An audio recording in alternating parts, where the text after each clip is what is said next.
পৃথিবীর প্রতিটা ভালোবাসাই তোমাকে আঘাত করবে। এই পৃথিবীর কোনো ভালোবাসার কোনো গ্যারান্টি নেই। সব ভালোবাসাই তোমাকে চূর্ণ বিচূর্ণ করে দেবে। একমাত্র রবের ভালোবাসায় তোমাকে আলোকিত করতে পারবে। একমাত্র রবের ভালোবাসাই তোমাকে এহকালের এবং পরকালে মুক্তি দেবে। এই জন্যই আল্লাহ বলেছে, বান্দা, সবচেয়ে প্রিয়, সবচাইতে কাছের, সবচাইতে গ্রহণযোগ্যতা ভালোবাসা পাওয়ার আমি মাত্র একমাত্র আল্লাহ। আমার ব্যতীত অন্য কাউকে ভালোবাসলেই তুমি ভেঙে যাবে।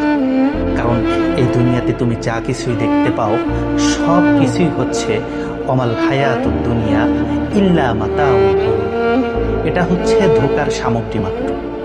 এটা হচ্ছে ধোঁকা, সব কিছুই ধোঁকা। দুনিয়ার মানুষ ধোঁকা, দুনিয়ার সম্পর্ক ধোঁকা, দুনিয়ার সৌন্দর্য ধোঁকা, দুনিয়ার সব কিছুই ধোঁকা। এই সব কিছুই তোমাকে দুনিয়াকেই প্রাধান্য দিবে আর আখিরাতকে বেমালুম ভুলিয়ে দিবে। কিন্তু তুমি দুনিয়াতে যদি রবের সাথে সম্পর্ক গড়তে পারো, তাহলে এই ভালোবাসা তোমাকে সব চাইতে শান্তি দিবে, সব চাইতে তোমাকে শান্তি দিবে। কিন্তু আমরা সেই রবকেই ভুলে যাই।